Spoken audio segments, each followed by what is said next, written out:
Hello दोस्तों, मैं सुमन जी के गीत 01 में आप सभी का स्वागत करती हूँ।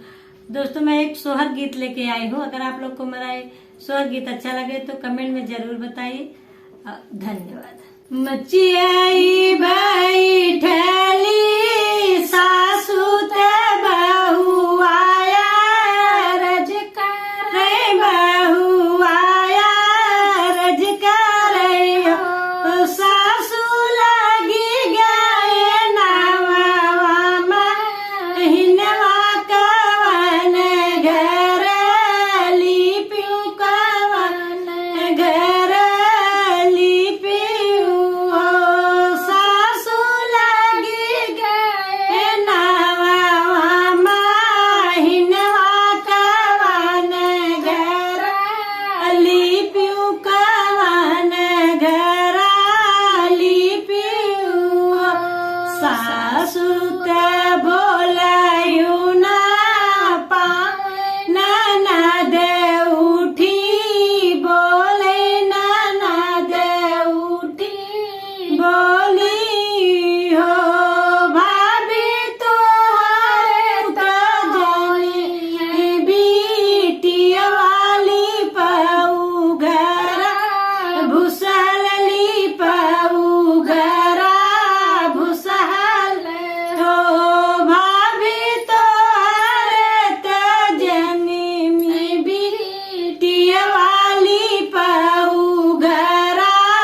भूसली पाऊ घर भूसल हो एक दिन बीते दूसर दिन और तीसर दिन और तीसर दिन हो अब उठे लागी कमर में पीर लालन जनम लिहले लालन जी जनम लिए हो अब उठे लागे कमर में पीर लालन जनम लिए लालन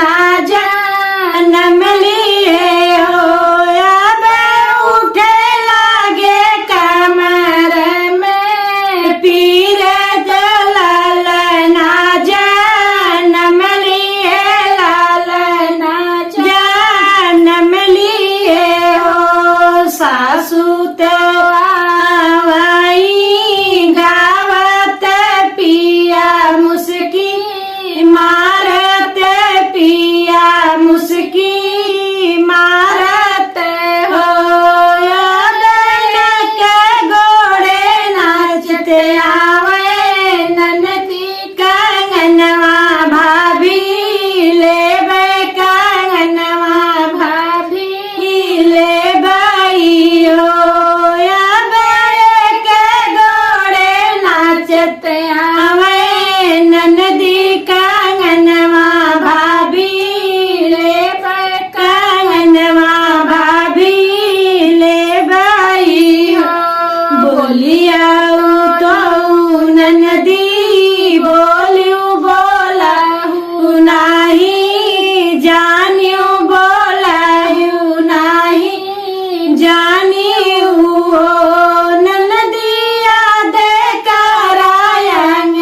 न के बतिया कर जवा हमरे साले कर जवा हमरे सालाई हो ननदिया दे करायंग न के